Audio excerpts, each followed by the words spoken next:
जब भी भारत के सबसे अमीर लोगों की बात होती है तो कुछ नाम तो फौरन हमारे दिमाग में आ जाते हैं, है ना? पर क्या हो अगर मैं ये कहूं कि जब बात जमीन की हो तो सबसे बड़े खिलाड़ी वो नहीं है जिनके बारे में हम सोचते हैं। आज हम इसी दिलचस्प पहेली को सुलझाने वाले हैं और इसका जवाब शायद आपको हैरान कर दे। तो चलिए सीधे मुद्दे पर आते हैं। वो बड़ा सवाल जो हम सबके दिमाग में है, आखिर भारत में सबसे ज्यादा जमीन का मालिक कौन है? देखिए, ज्यादातर लोगों का पहला अंदाजा क्या होगा? टाटा, अंबानी या अडानी। ये एक आम धारणा है। भाई आखिरकार ये इंडस्ट्री के इतने बड़े नाम जो हैं। लेकिन यही कहानी में एक मजेदार ट्विस्ट है। जब बात जमीन के मालिकाना हक की आती है तो पूरी पिक्चर ही बदल जाती है। तो ठीक है, असली जवाब के लिए तैयार हैं? चलिए इस राज से पर्दा उठाते हैं और देखते हैं कि असली नंबर 1 कौन है। तो सुनिए, पहला बड़ा सुराग ये है, भारत का सबसे बड़ा जमींदार कोई एक इंसान या कोई प्राइवेट कंपनी है ही नहीं। जी हाँ, बिल्कुल सही सुना, ये है भारत सरकार। सच कहूं तो मुझे भी इसकी उम्मीद नहीं थी, लेकिन जो आंकड़े हैं वो तो यही बताते हैं।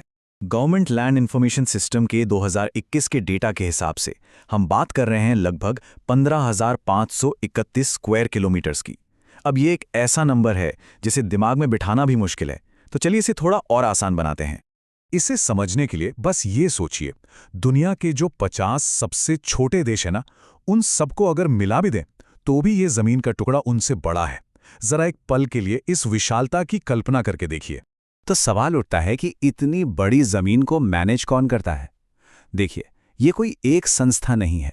ये 51 अलग अलग मंत्रालयों और 116 पब्लिक सेक्टर कंपनियों के बीच बटी हुई है। सरकार तो टॉप पर है, ये तो साफ हो गया, लेकिन कहानी यहां खत्म नहीं होती। अब नंबर 2 पर कौन है? ये एक और बहुत बड़ा सरप्राइज है। इस पर यकीन करना थोड़ा मुश्किल हो सकता है, लेकिन भारत में दूसरा सबसे बड़ा जमींदार कैथोलिक चर्च ऑफ इंडिया है। हम बात कर रहे हैं पूरे देश में फैले हजारों church, charitable trusts, school, college और अस्पतालों के एक बहुत बड़े नेटवर्क की। और जब इन सारी प्रॉपर्टीज को एक साथ मिला दिया जाता है तो ये उन्हें देश का दूसरा सबसे बड़ा जमींदार बना देता है। तो ये सब हुआ कैसे? इसके लिए हमें इतिहास में थोड़ा पीछे जाना होगा, 1972 के इंडियन चर्चेज एक्ट तक, जिसकी जड़ें असल में ब्रिटिश राज में हैं। इसी कानून ने चर्च के लिए इतनी बड़ी मात्रा में जमीन हासिल करने का रास्ता बनाया था। ठीक है, अब लिस्ट में तीसरे नंबर की तरफ बढ़ते हैं। कोई अंदाजा लगा सकता है कि ये कौन हो सकता है? भारत का तीसरा सबसे बड़ा जमींदार है वक्फ बोर्ड। और यहां हम किसी छोटी मोटी जमीन की बात नहीं कर रहे हैं। वक्फ बोर्ड 6 लाख से भी ज्यादा संपत्तियों की देखरेख करता है। मतलब ये एक चौंका देने वाला आंकड़ा है। इन प्रॉपर्टीज में हजारों मस्जिदें, मदरसे और कब्रिस्तान शामिल हैं। इनमें से कई तो मुस्लिम शासन के दौर में हासिल की गई थी, जो इन्हें ऐतिहासिक तौर पर भी बहुत महत्वपूर्ण बनाती हैं। इन सभी संपत्तियों का मैनेजमेंट वक्फ बोर्ड करता है, जो 1954 के वक्फ एक्ट के तहत बनी एक ऑटोनॉमस यानी कि एक स्वायत्त संस्था है। तो चलिए एक बार फटाफट से दोहराते हैं। नंबर 1 पर है भारत सरकार, नंबर 2 पर है कैथोलिक चर्च और नंबर 3 पर है वक्फ बोर्ड। है ना काफी दिलचस्प तिकड़ी? ठीक है, तो हमें इन सब बातों से क्या फर्क पड़ता है? ये सिर्फ जनरल नॉलेज की बात नहीं है, ये भारत के भविष्य के लिए बहुत बहुत ज्यादा जरूरी है। देखिए, वर्ल्ड बैंक की एक हालिया रिपोर्ट इस पूरी तस्वीर को साफ करती है।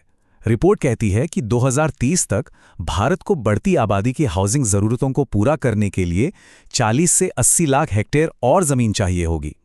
ये एक बहुत बड़ा गैप है जिसे हमें भरना है। इससे ये साफ पता चलता है कि जमीन का मालिकाना हक सिर्फ कोई कागजी बात नहीं है, ये भारत के भविष्य के विकास और लाखों लोगों को घर देने की उसकी क्षमता से सीधे सीधे जुड़ा है।